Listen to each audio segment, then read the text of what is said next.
Welcome to Biopics Mostly Suck, the podcast where we tell the true story behind movies based on a true story.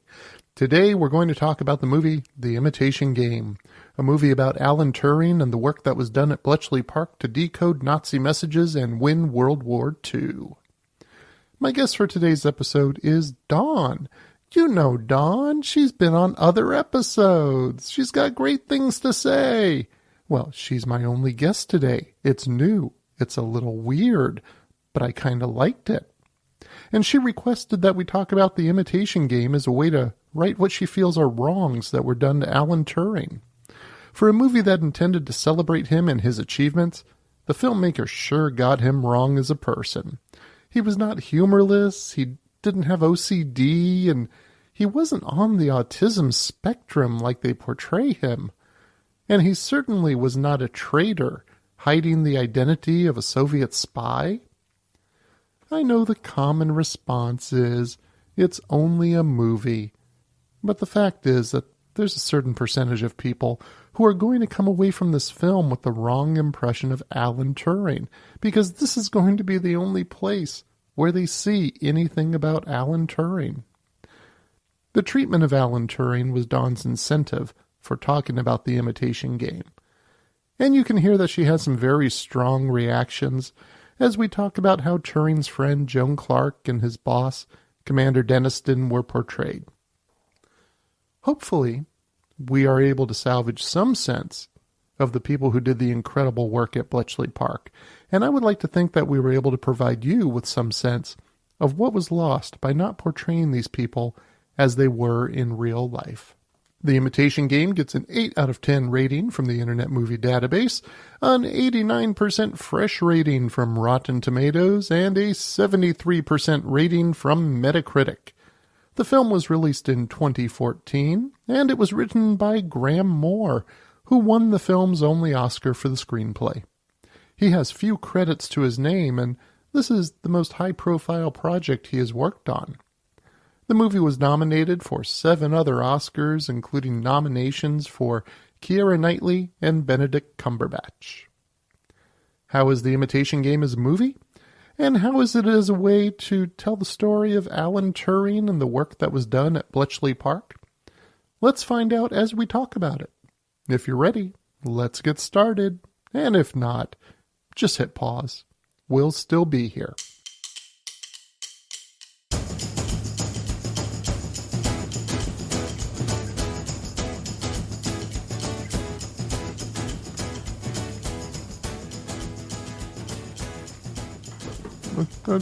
They fold.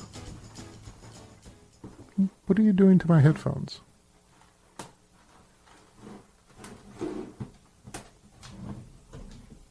Okay, let's do this. Let's do this.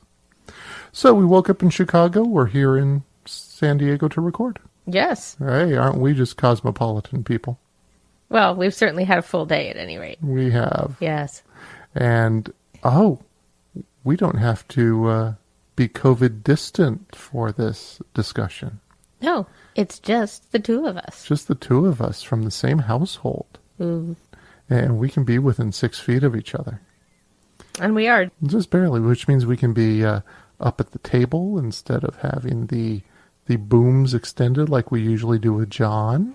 Mm-hmm, mm-hmm. And other guests. And you're on the big mic. I'm not used to looking at you across the desk and talking to you. I'm used to you being off to my right on microphone number 3. What is it like? It's a little strange, to tell you the truth. Oh, good strange? I don't know. Bad strange? I don't know. Let's get to the end of the episode. We'll find out. Okay. Okay. So why did you want to talk about Imitation Game? Because this is one you've wanted to do for most of 2020. And now I just finally got around to putting it together, and we're here to talk about it. But why did you have an interest in Alan Turing and World War II and ciphers? There's a lot of reasons this movie interested me. I think it's really important to talk about the actual heroes of any given war. The people who had to make difficult day-to-day, at-the-moment decisions that impacted people's lives. that hopefully saved more lives than it ended. Lech Walesa said this once when I saw him speak, and I imagine he said it many times. And Lech Walesa was the leader of the Workers' Party in communist Poland, back when we still had a Cold War going on. And he was talking about how he and Ronald Reagan, received tons of credit for the downfall of communism and the rise of the workers and the rise of capitalism. And, well, I mean, he obviously had more credit for the rise of workers than Ronald Reagan did. And he said, we don't really get credit. We get all the credit, but the people who did it were the people who were on the front lines every day. And those people get forgotten too often. We pick an icon, some person who represents everything that is happening. We romanticize them, we two-dimensionalize them, and we forget about the people who lived heartache and trauma and thrills and great successes that we were not allowed to know about at the time. The other reason I really wanted to do this was there were just so many people involved, and more specifically than them deserving credit as the unsung heroes, the barriers they broke, the way that they approached life that did not get recognized, I felt was very important. The way women worked as spies and as ciphers and contributed mightily to what many considered winning the war for the Allies at a much more rapid pace than the governments otherwise could have made happen. And Alan Turing. This is a movie about the great achievements by a member of the LGBT community that were hidden for ostensibly security reasons because he was gay. And as you learned his true story, you realize that's not the case at all. And that's a lot to unpack at any time. This has always been an important issue for me, but I think especially this year, as we see members of the LGBTQ plus community finally starting to experience some kind of acceptance and be recognized for their achievements more than what they choose to wear or who they choose to love, and having it recognized that we are all entitled to positive, healthy relationships and to express ourselves in the way we dress and present in whatever manner suits us without it being judged as a gender issue. It just seemed like really good, appropriate timing. Okay. And we can talk about all of that. But there were some really interesting things regarding Alan Turing and his sexual orientation, which the movie didn't end up addressing. And then I think, of course, we'll need to talk about how the movie did address his sexual orientation. Yes. Because I think it's in line with some other movies that we've talked about on the podcast before. Yes. So let's go ahead and just start talking about it, because for the movie itself, the year is 1951, and two police officers, Knock and Steele, have arrived at the home of Alan Turing after an apparent break-in. They decide to investigate Turing, and during the interrogation, Turing tells Knock about his time working at Bletchley Park during the Second World War. He tells of his time at boarding school and his friendship with Christopher Markham, who introduced him to cryptography. Turing had romantic feelings for Christopher, who dies soon after from bovine tuberculosis. Now, just from a plot perspective in this film, this seems like way more information than the police investigator needs to know. Yes. Okay, but the framing device for the film is he's telling this story to this police officer. Yes. Who's investigating the break-in. Yes. In 1939, Britain declares war on Germany, and Turing travels to Bletchley Park. Commander Alistair Denniston is the director of operations at the campus, and Turing joins a cryptology team who are trying to analyze the Enigma machine.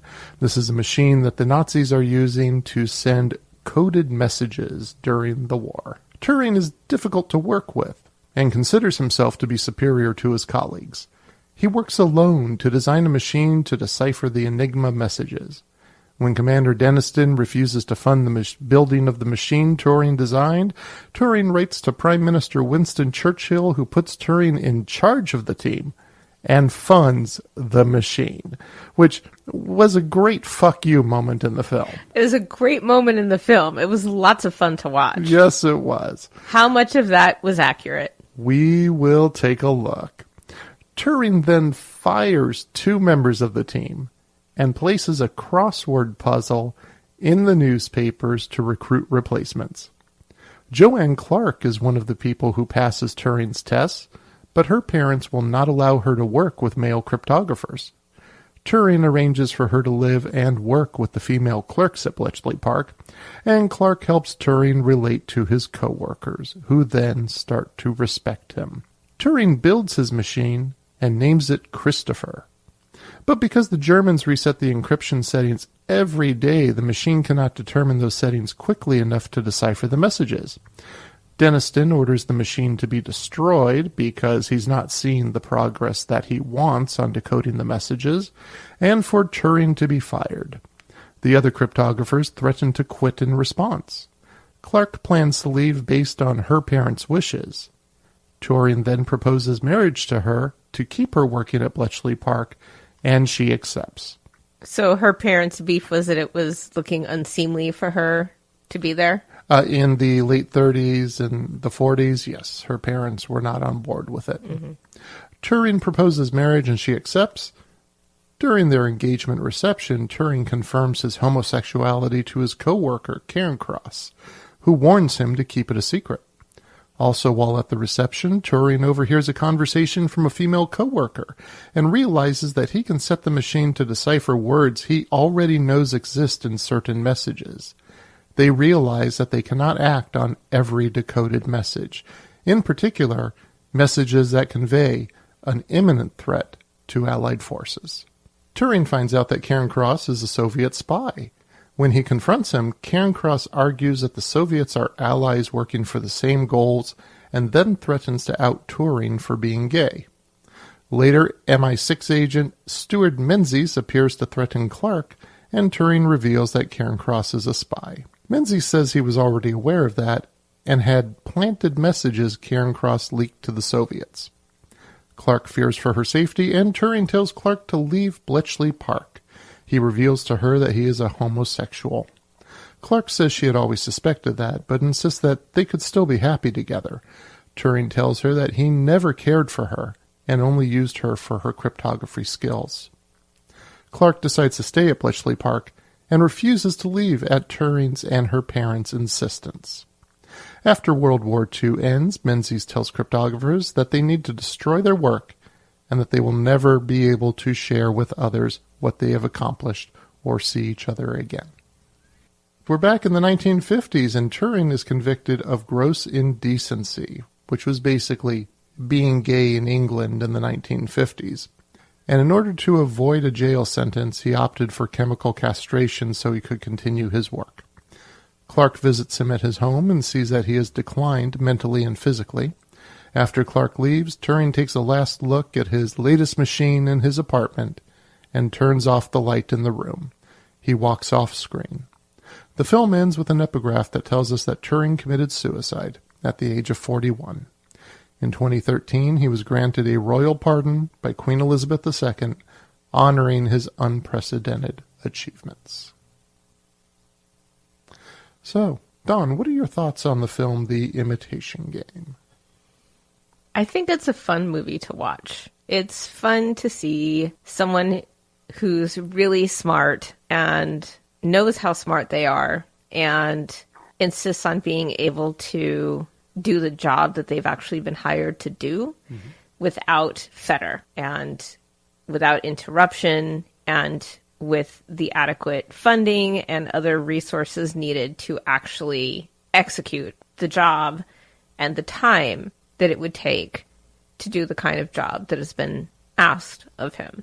The characters all seemed like they were there to represent types of people who would be involved in security, intelligence, espionage, during World War II and to represent some of the cultural challenges that were faced when trying to get these sorts of jobs done. And there were definitely a few scenes that felt a little contrived that were placed there. It seemed to give the sense of the emotional and mental toll it might take on a very small team who is looking to conduct this sort of cryptography, knowing that every time they don't forward something or someone does not act on something that they have successfully cracked, that people will die.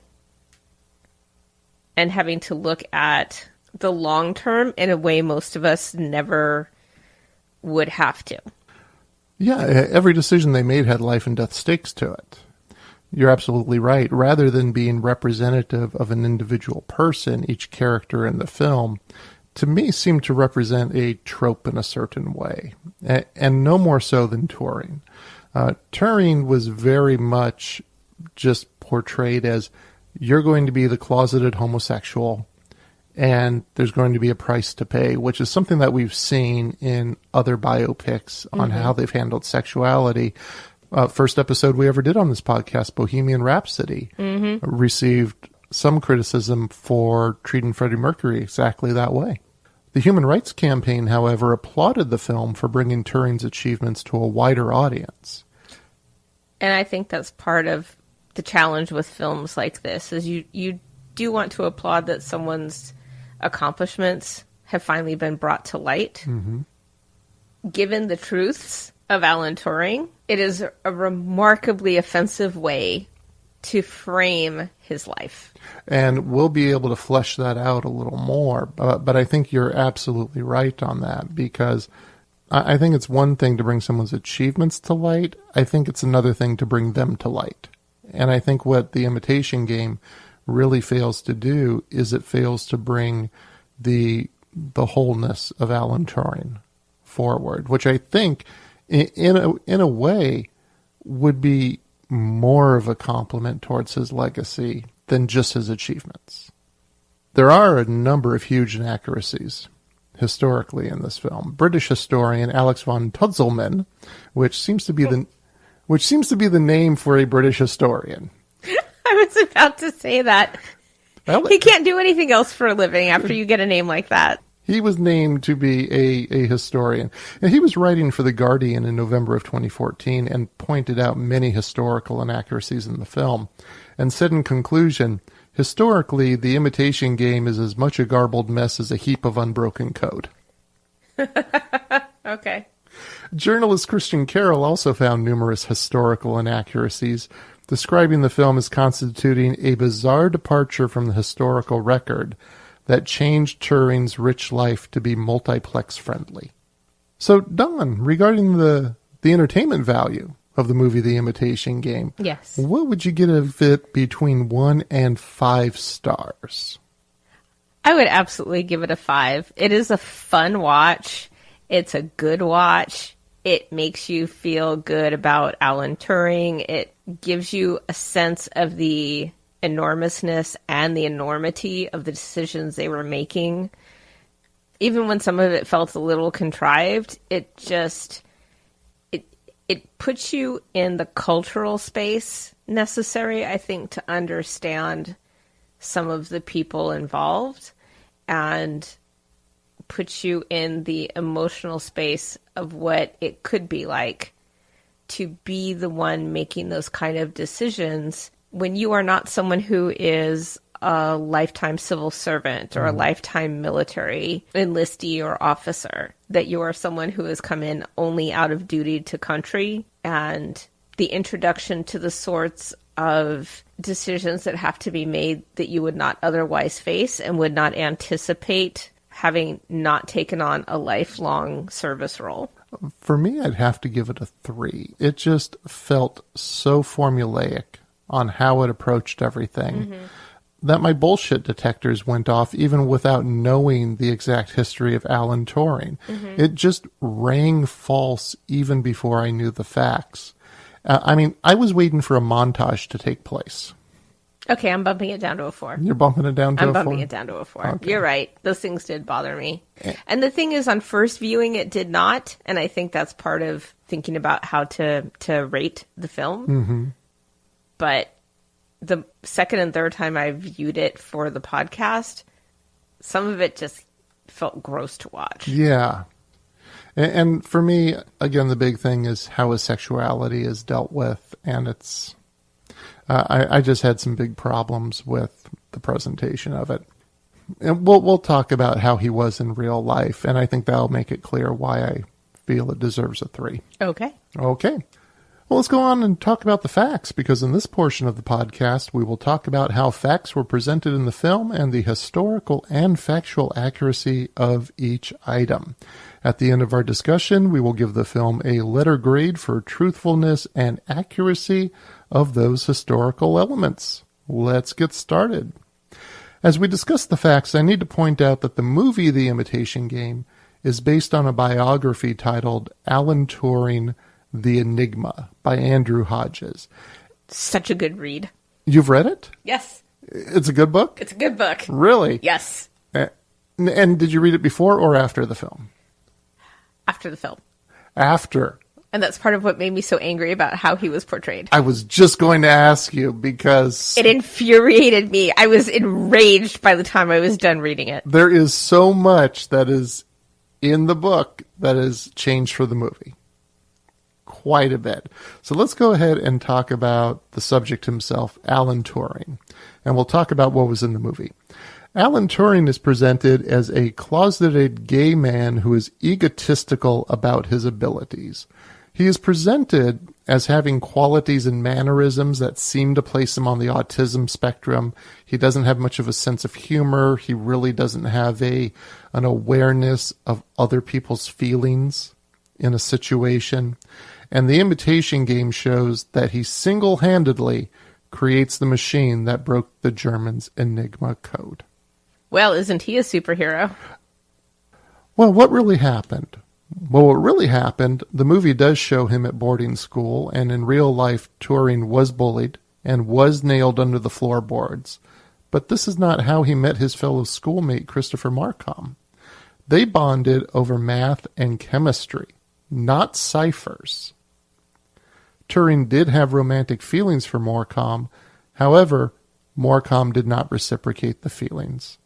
Turing wrote, quote, "Chris knew, I think, so well how I liked him, but hated me shooing it." Hated me shooing it? That's the quote. That's what he said. Hated me shooing it. Shewing. Ah, okay. Markham died of bovine tuberculosis in 1930, and in the movie it's presented as if Turing is taken by surprise by this news. But it was known Markham was sick. It was known what he had. And in the movie, when Turing is told of Markham's death by the school's headmaster in the film, Turing denies having known Markham. But in real life, Turing was openly devastated by Markham's death and remained in close touch with his family. He went on vacations with them, and he kept in correspondence with Markham's mother for years following Christopher's death. Wow. That's something you do when you've had a close friend and you're also in with their family. Yeah. When you are part of their close circle. In Hodges' biography, Turing is shy, eccentric, and impatient with irrationality. Benedict Cumberbatch's portrayal of Turing is more in line with his portrayal of Sherlock Holmes than any real-world description of Alan Turing. Yes. Colleagues of Turing's at Bletchley Park described Turing as very approachable with a great sense of humor and a person of whom they were very fond. And that's why I marked the film down for entertainment, because imagine if that person were portrayed on screen, which not only are we looking at his accomplishments, we're looking that he did it with humor and with a fondness from his colleagues.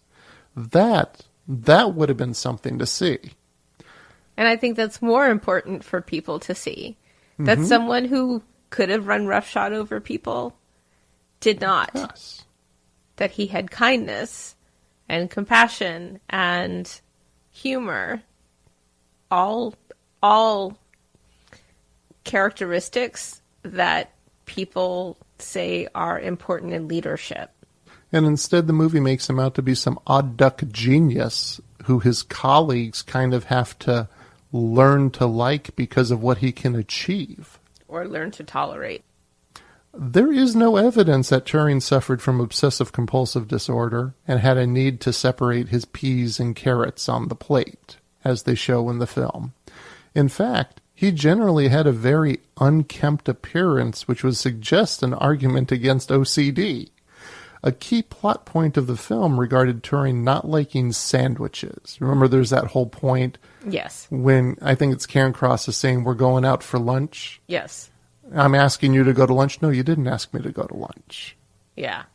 You asked if I'm hungry. Hodges never notes Turing's preference for sandwiches or not having sandwiches in his biography. In the film, Turing says he does not know the German language, but in real life he studied German, and he traveled to Germany before and after the war. Much of the conflict at Bletchley Park comes in the form of Commander Alistair Denniston, as played by Charles Dance. Dum dum dum. Dum dum dum dum dum dum dum. Yeah. In real life, Denniston recruited Turing based on his writings in computational machines in 1938. And that's referenced in the movie, isn't it? That Denniston hired him? No, the movie shows that Turing shows up for the interview.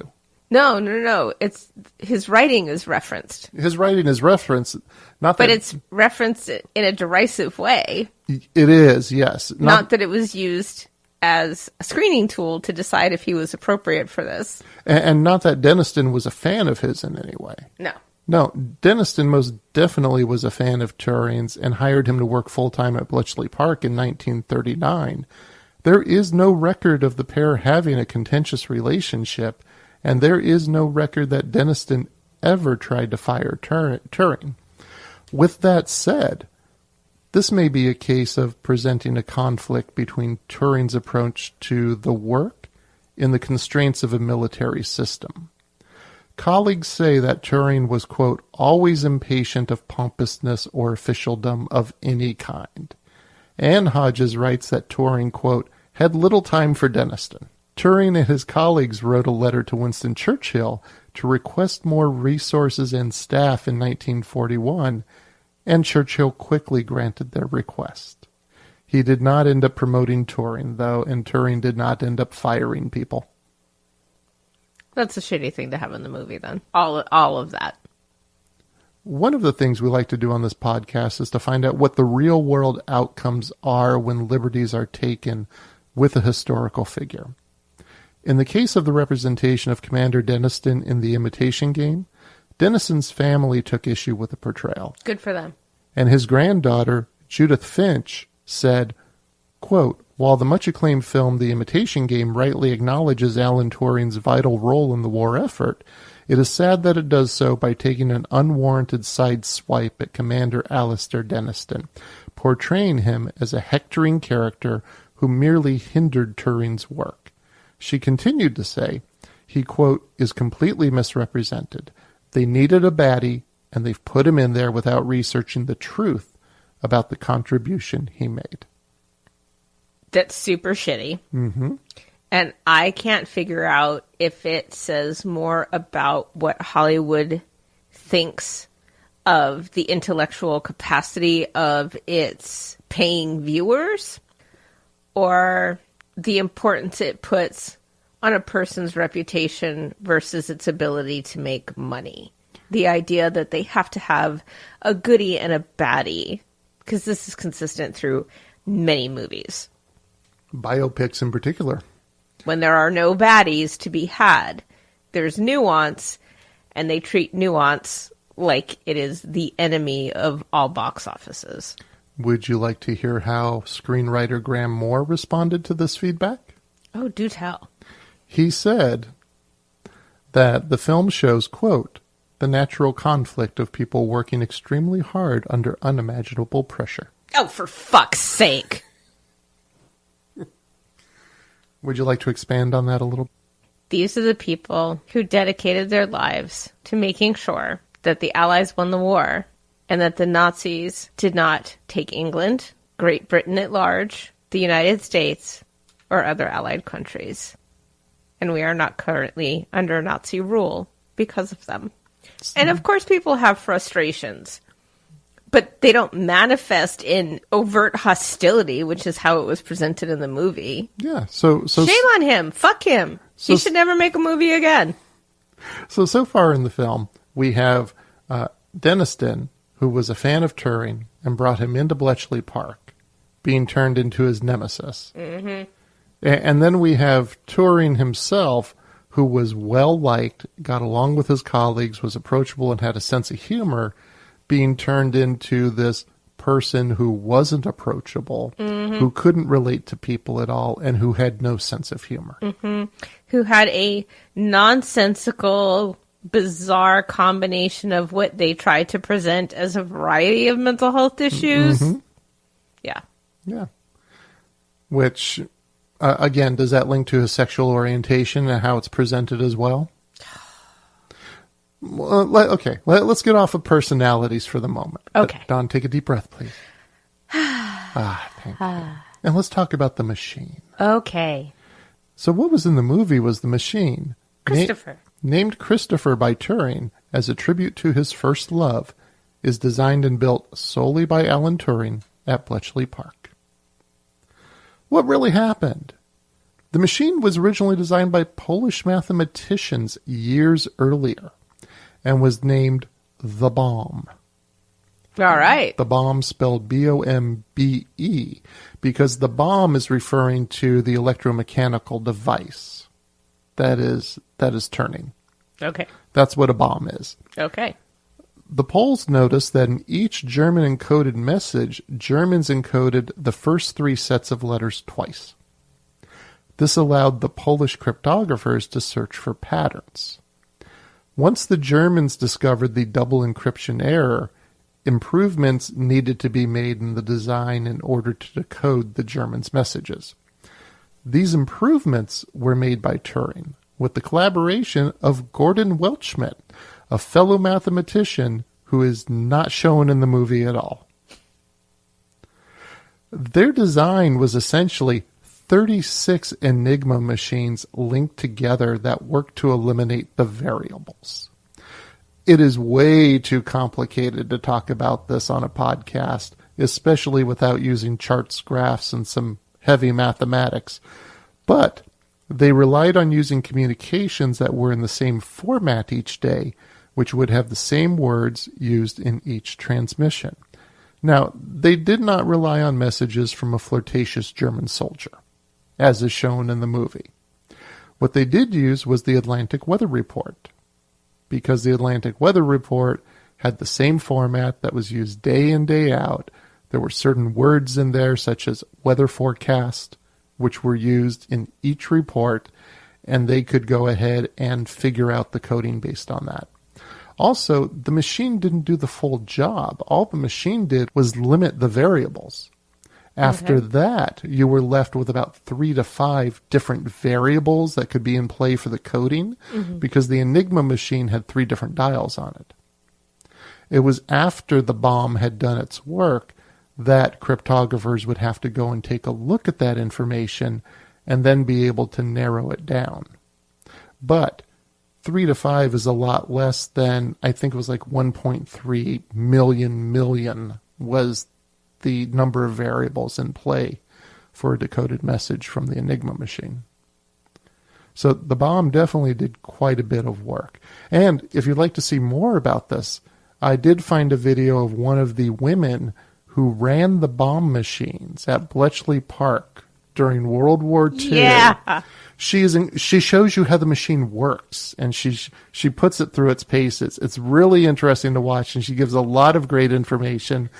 That's so cool. And she is, like many of the women who I've seen in doing this research, even in her 80s, this is not a woman you would want to mess with. She just looks like a woman who will kick your ass if you cross her. They are bona fide badasses. Yep, they are. So if you want to see that video, you can find it on our website, biopicsmostlysuck.com/imitation game.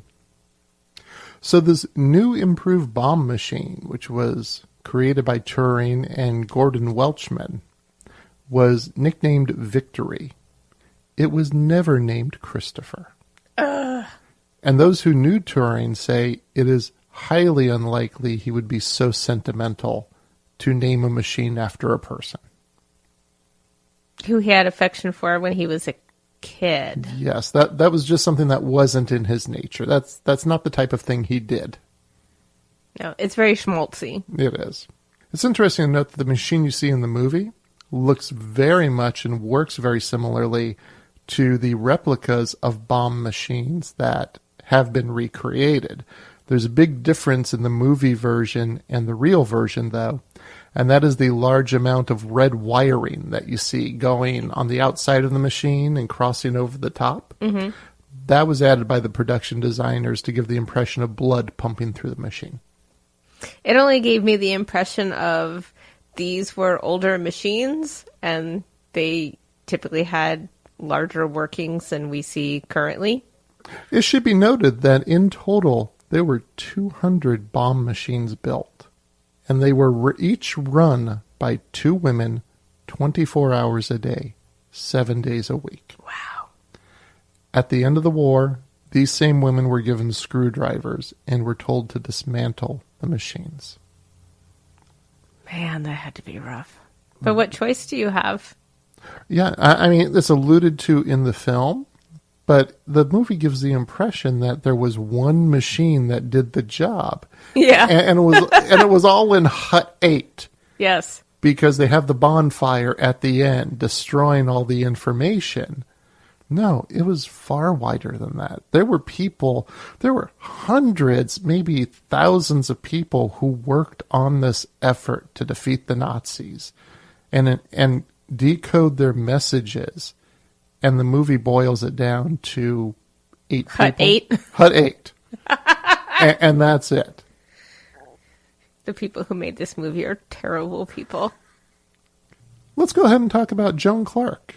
All right. And what was in the movie? Joan Clark was brought to Bletchley Park by Alan Turing based on her completing a crossword puzzle and a subsequent test. Her parents did not want her to be part of the program because she is a woman. What really happened? I personally think the depiction of Clark minimizes her accomplishments because Clark was not recruited by a crossword puzzle. She went to Cambridge, and she earned a double first in mathematics, but she did not earn a degree. Do you want to guess why? They didn't let women earn those degrees at the time? Not until 1948. Of course, her... No, wait. So she earned 2 firsts. What's a first? Not sure. It's what you get in place of a degree. Something lesser. Something lesser, yeah. But I suppose it might be along the lines of a double major. A double first. Mm-hmm. Major being synonymous with first. Okay. Of course, her academic accomplishments meant that she was placed in the clerical pool at Bletchley Park in 1939, and she was working there when Alan Turing arrived. A year later, she was recommended to the government program in Hut 8, led by Turing, by her academic supervisor at Cambridge. You want to guess who that person might have been? The same person who hired Turing? Denison? No, not Denison. Gordon Welchman, who was the man who was collaborating with Alan Turing on improving the design of the bomb machine. Oh, all right. This seems pretty progressive, considering the program was dominated by men in that regard. There were plenty of women who were doing work, clerical work, and later on working the bomb machines. Country over gender? But not doing the design portions.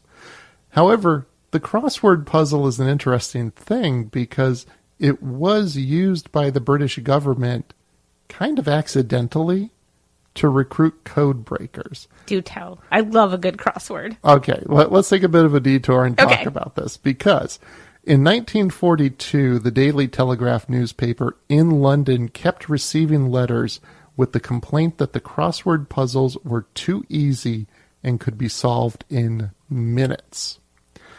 A man, and this guy sounds like a character, a man by the name of W.A.J. Gavin, There's no first name involved, just 3 initials and a last name. W.A.J. Gavin, who was the chairman of the Eccentrics Club, which was a club of original thinkers, thought it might be fun to put these complaints to the test. So he put a notice in the Daily Telegraph and invited readers to the newsroom. If they could solve the puzzle in under 12 minutes, Gavin would make a £100 donation to charity. There's some accounts of the story that say the winner would get the money. Do you have what that is in real dollars? The calculation for today? Yes. I will do that. I will put it in the fact check. All right. And we'll see what it is. Because that's not chump change. No, in 1942, that was not a little bit of money. That was quite a bit going there. Well, a number of people came to the Daily Telegraph, and there were 5 people who actually solved the crossword puzzle. Oh, shit. He had to throw down for 5 people? In under 12 minutes. Oh! He actually had to throw down for 4 people. One of the people was disqualified for a misspelling. Oh, okay. But one of the winners, Stanley Sedgwick, relates what happened next. He said, "Several weeks later I received a letter marked confidential, inviting me as a consequence of taking part in the Daily Telegraph crossword time test to make an appointment to see Colonel Nichols of the General Staff, who would very much like to see you on a matter of national importance." And did he think this was a joke when he got it? Because I would think that's a joke if I got something like that in the mail. Mr. Sedgwick took the appointment. He signed the National Secrecy Act. Wow. And he was then hired to work at Bletchley Park. Other people who took part in the competition were also hired in a similar fashion. Wow. Were they all given some sort of standard story to tell their family? That is not related at all in the accounts I've read. But here's the thing. Turing had nothing to do with the crossword puzzle being used. Mm-hmm. But that story is amazing. Imagine being the British government. You look in the Daily Telegraph and you say, oh, they're going to do a challenge for people to do a crossword puzzle. This would be a great opportunity to find cryptographers. Mm-hmm. But I get it. I love crosswords. I do the New York Times crossword puzzle all the time. And you have to have a good sense of double entendre of what multiple meanings can be behind a single clue, whether there are themes or not, whether the theme is a cultural theme, whether it's just a theme of a pattern, whether it's a play on words in and of itself, the theme. Yeah. Yeah, I love that. But I mean, the British government just said, this is happening. This would be a great opportunity. Let's do it. And That's so smart. And they found 5 people to work at Bletchley Park out of it. That's great. How I love wild it. is that? And if you listening would like to find out if you could have worked at Bletchley Park, I do have the crossword puzzle available on our website as well. You can download a PDF of the puzzle and the questions and the answers at our website at biopicsmostlysuck.com/imitation game. Word of warning, though, it is very British-centric. You read over it. I did read over it. I haven't had a time to try completing the crossword, but yes, it's very British-centric. Which is a reminder that whether you're breaking codes or, to a lesser degree, crossword puzzles, you need to have some cultural context to understand what those clues actually mean. So go challenge yourself. It should be fun. Heck yeah. But back to Joan Clark. Yes. Her parents never forbade her from joining the program. Due to her gender or any other reason, which means Turing did not propose marriage to her to keep her in the program, which is what the movie shows. I would imagine that most people, once you're years deep into a war and your son or daughter is asked to present themselves someplace to do quote-unquote clerical work, you're just going to shut your mouth. Because that's not what they're doing. Yeah. And you're not going to ask them what they're doing. And you're going to allow them to put country before anything else if that's what they are choosing to do. And in the movie, it shows that Turing proposed to Joan in order to keep her working at Bletchley Park. And that was not the case at all. Turing did propose marriage to Clark because they did have a mutual attraction to each other. They had dated and kissed and went to the cinema. But our modern notion of a couple having a proven sexual compatibility was not common during this time period. Mm-hmm. During this time, marriage was still seen as a social duty. And according to Turing's biographer, Andrew Hodges, the day after Turing proposed and Clark accepted, he told her he had homosexual tendencies. She admits to being a little concerned. But they knitted together, and they solved math problems together. Turing changed their schedules so they could work together. And they talked about starting a family. He confided in her, and he enjoyed talking to her, as he said, as to a man. What makes a better partnership for life than that?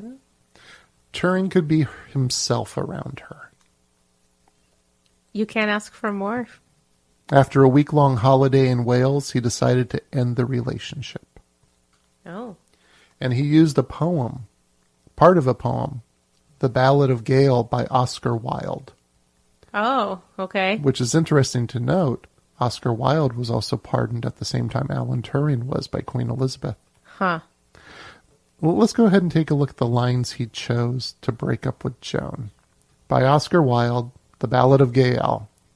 He chose the portion, "Yet each man kills the thing he loves. By each let this be heard.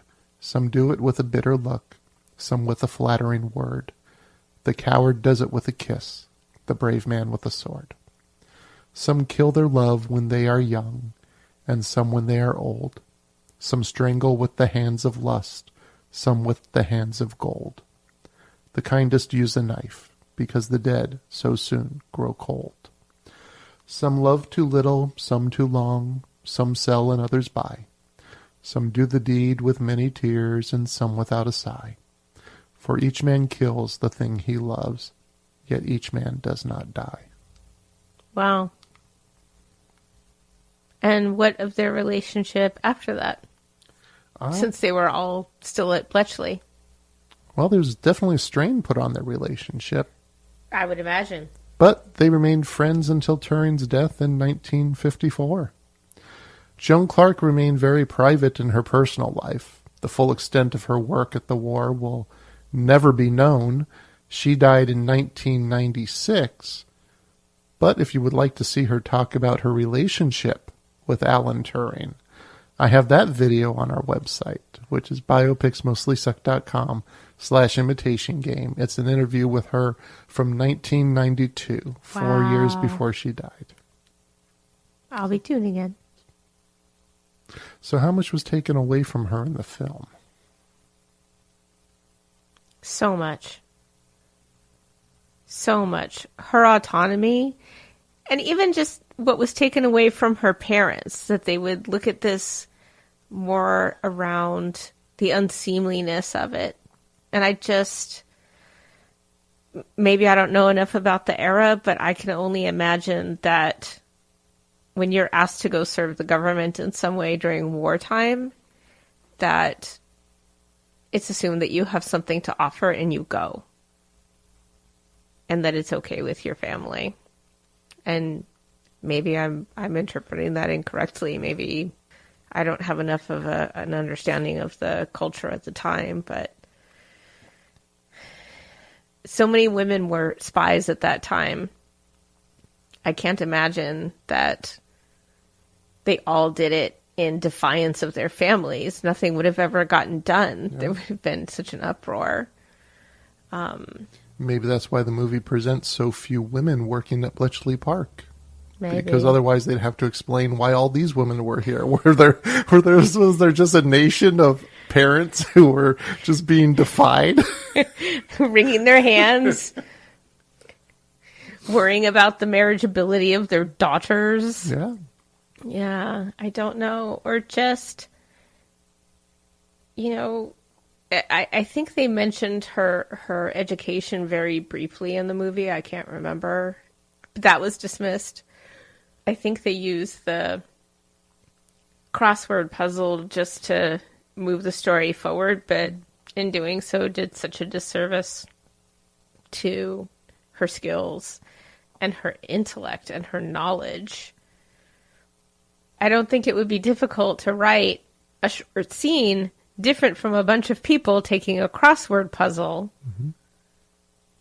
showing that they brought in 4 people who correctly did the crossword puzzle by gathering an address list from the person who paid them each £100 and hearing from her mentor how incredible she was. I mean, these are things that happen. They wouldn't take any longer than the big fuss of her racing through the subway and running late into this test and watching everyone sweating the test except for her. Yeah. It overly romanticizes this idea of there's this singular woman who's so smart, which also diminishes other women. This is problematic in cinema in general. But this idea that there is a single woman who can be around all these men, this one smart girl who could be around all the big grown men, and she's got this, man brain instead of a lady brain, and can just do all these things. It's insulting and it's demeaning. Yeah, and to her and all the women who were there at Bletchley. And if Gordon Welchman had been introduced in the film, how progressive would that have been presented that he's saying, hey, this place where only men are working, I have this woman who would be great. And were there really only men working there? In Hut 8, yes. Okay, so in Hut 8. In Hut 8. Yeah. But one person who was not working in Hut 8 was John Cancross, who in the movie turns out to be the Soviet spy. In the movie, Turing confesses to Cancross that he is gay. Cancross is found by Turing to be a Soviet spy. Cancross threatens to expose Turing's identity if he is exposed. And what really happened, of all the inaccuracies in the film, this one might be the most egregious. Because what the movie ends up saying is that Alan Turing, a man who played a pivotal role in defeating the Nazis and winning World War II, hid the identity of a spy, which would make him a traitor in England. Yes. So they take this man they are presumably celebrating in the film, and they turn him into a traitor. Yes. The fact is that Cancross did work at Bletchley Park, but he did not work with Turing. There were strict separations in place between the different units at Bletchley Park, and there is no evidence at all that the two men ever met.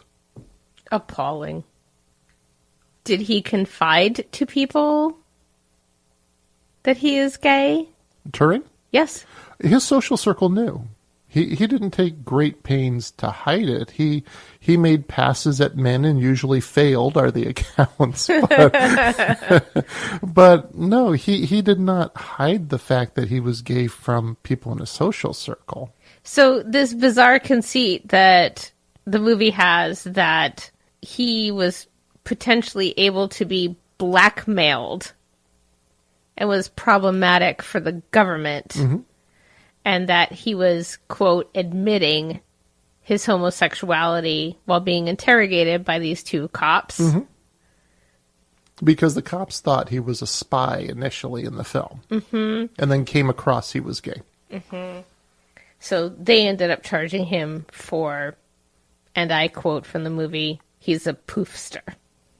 The original charge, and that's the next section we're going to get into, the official charge is gross decency. Gross indecency, sorry. And what's in the movie is that Alan Turing reports a break-in in his home. Officer Knock interrogates Turing and comes to believe he is a Soviet spy. Because he doesn't want to move forward with an investigation, Yes. right? That's correct, yeah. During the interrogation, Knock discovers that Turing is a homosexual, and Turing is charged, tried, and convicted for the crime of gross indecency. Here's what really happened. The British government held that consensual sex between two men was a crime until 1967. The government considered gay men to be a security risk due to the ability to be blackmailed, which is exactly what the movie shows Turing's homosexuality being used towards. Yet at the same time, he was openly gay in his circles, so they couldn't show that in the movie because it takes away the entire conceit of the movie. Yes. Because there's no way he could be blackmailed if he's not hiding anything. In the video with Joan Clark, she says that she was not surprised when Turing said that he was gay. But there were other co-workers who just had no idea. But he didn't hide it. Yes, I don't know how liberal he was in showing he was gay, but his friends knew. Okay. So he wasn't someone that could truly be subject to blackmail or extortion. Well, here's the ironic thing, is the only reason they could really be a subject of blackmail is because of a gross indecency law. Mm-hmm. If there were no gross indecency law, there'd be no reason to try to blackmail someone for their sexual orientation. Mm-hmm. Well, if there was societal disgrace attached, even if there wasn't a law attached. Yeah. But all the same. But it's the societal expectations and the law that creates the situation for the blackmail, not the person being gay. Yep. That's the ironic part of that. But no, the movie shows exactly what Britain felt the risk was. It's appalling. Turing is charged and convicted for gross indecency. He's given a choice between serving 1 year in prison or undergoing chemical castration, which is estrogen treatment. Jesus. And he commits suicide as a result of the experience. What really happened? Alan Turing was in a relationship with a man named Arnold Murray. When an acquaintance of Murray heard about some of the items in Turing's home, he committed the break-in. Turing reported the break-in to the police, but was hesitant to disclose the affair. Which would come out if they arrested the friend of his lover. Mm-hmm. The law did not pursue Turing for being a possible spy. They pursued him for being a gay man from the outset. The court made Turing write a 5-page paper where Turing detailed the relationship and that he was a homosexual. The paper was used to charge Turing with gross indecency, a crime with a sentence of 1 year in jail or chemical castration. And Turing chose the chemical castration so he could continue his work. Turing died on June 7th, 1954, and next to his body was a partially eaten apple. Some people think the apple was laced with cyanide, but Turing was found with 4 ounces of cyanide in his stomach, which suggests that he drank the cyanide and ate the apple to make the taste more palatable. Turing's mother believed the death was accidental, due to Turing frequently handling cyanide in the course of his work. At the time, he was doing some work on electroplating spoons. And that involves cyanide? And that involves cyanide. The apple was never tested for cyanide. Well, that's either sloppy or convenient or both. Mm-hmm. The public first came to know Alan Turing from his trial and his suicide. It would be many years before the public learned of his work during World War II. That's appalling. That's absolutely disgusting. As a side note, of course, those who are into computers would have known about Alan Turing long before the general public. Sure. And have you ever heard about the rumor about the logo for Apple computers? No. Which has a bite taken. A bite of an apple. And the rumor was it was a reference to Alan Turing.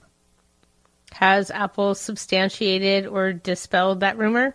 Apple has dispelled that rumor many times, but let's go to the source, which is Rob Janoff, and he is the man who drew the logo for Apple. Who would know better than he? Exactly. And he says he had no knowledge about Alan Turing at the time he drew the logo. He said the reason for the bite being taken out of the apple is for perspective. The bite keeps people from thinking the apple is a cherry. Okay. Which makes sense. Because if you're seeing it only a certain size as a logo and it has a bite out of it, your mind's going to go, it's an apple rather than being some other round fruit. Okay. But he says he had no knowledge of Alan Turing at the time he drew the logo, so he wouldn't have made that association. And did he fall apart mentally and emotionally the way it is depicted in the movie? No, the thought is that he didn't kill himself as a result of the castration. His suicide, well, his death, because there is some question whether or not it was a suicide. His mother doesn't think so. The apple was never tested. He was found with cyanide in his stomach, though. But this took place 14 months after he was convicted. So he was already... His sentence had ended. He was not still subjected to chemical castration? I think it had done its job by that point, because he did grow some breasts as a result of the treatment as well. So he was definitely affected physically by the treatment. I would imagine he was traumatized by the treatment. But the question is if he was the character to kill himself over that. What the movie depicts is, yes, he was. There is some question from his colleagues as to whether that's the case. And like I mentioned, his mother feels that it was an accidental death. Does anyone think it was a murder or an assassination? That has not come up. No. No. It has not come up that he would have been a subject of assassination.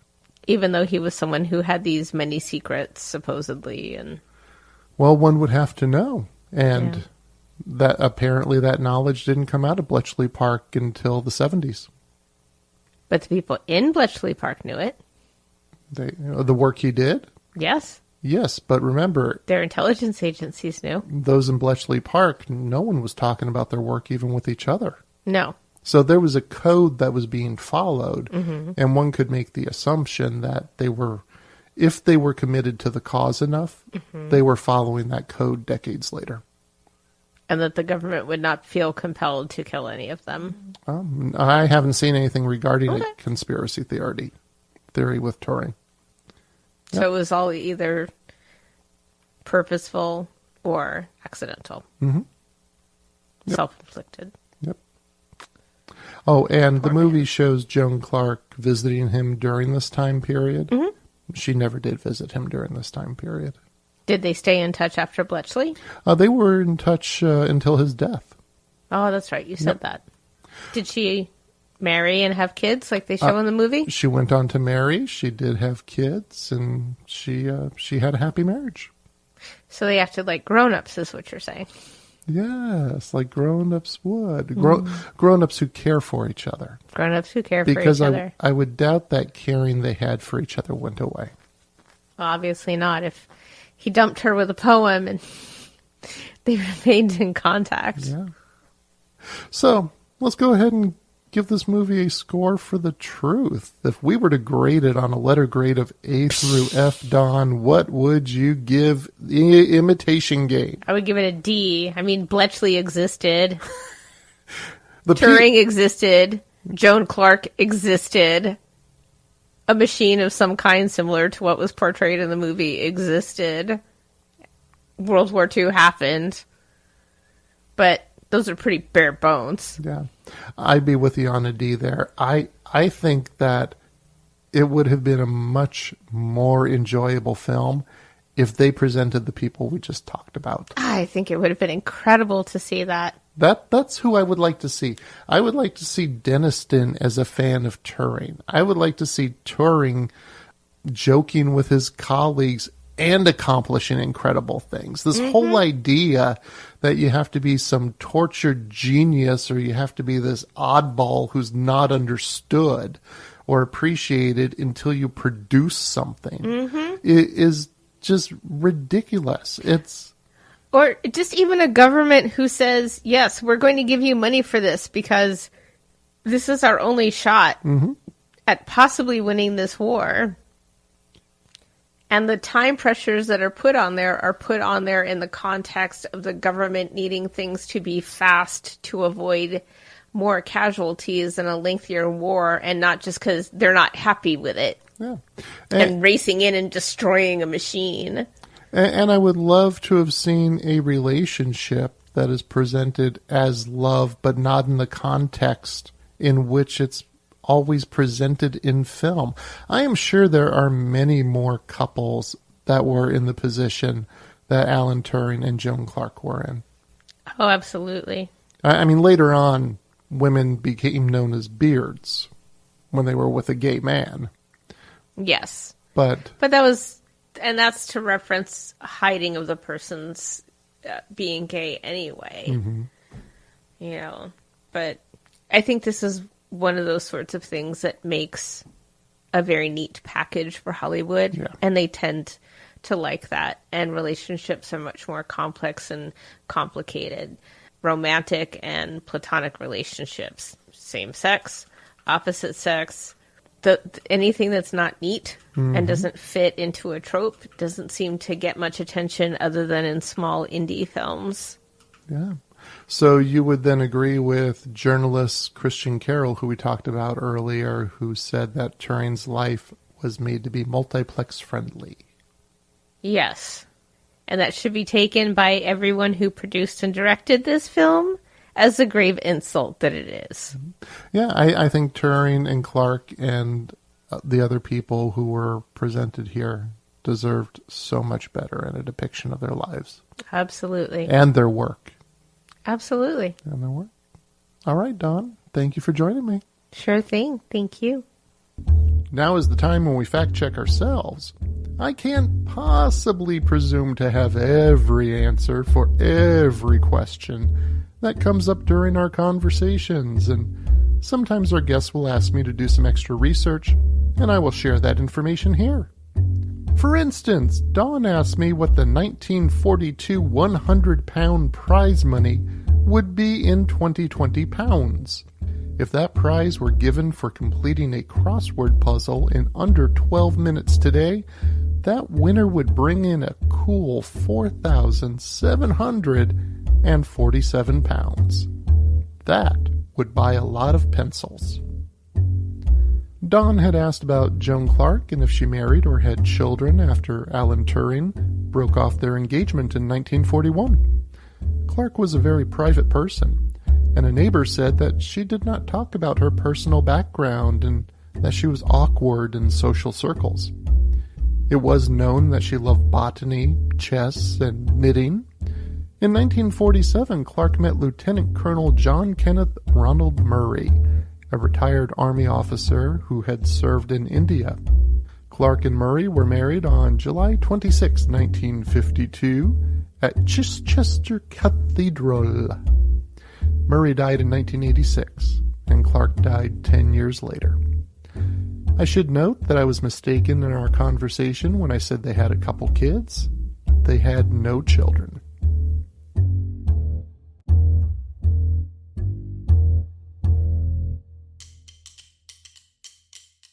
Well, that wraps up another episode of Biopics Mostly Suck. If you liked it, please subscribe using your favorite podcasting platform. We are literally everywhere, but not Spreaker. Don't look for us on Spreaker. You can find all of the sources we used to build this episode at biopicsmostlysuck.com/imitation game. I usually throw some other goodies on the episode pages like videos and pictures. As mentioned in the discussion, I have a video of Joan Clark talking about her relationship with Alan Turing. I also have a video of one of the women from Bletchley Park who operated the bomb machine, and she describes how it works. And lastly, you can go to the website and download a copy of the crossword puzzle from 1942 and see if you would have won 100-pound prize money. I want to thank Dawn for talking about the Imitation Game. If you like her being on the show as much as I did, go do some good in the social justice arena so no one has to be treated like Alan Turing was. How are we doing on this project? Go like us on Facebook, Twitter, and Instagram at the handle of @mostlysuck, or send us your feedback through our website, biopicsmostlysuck.com, and you can recommend which movies you would like us to use for an episode, and we will share the true story behind that movie based on a true story. Take care, everyone.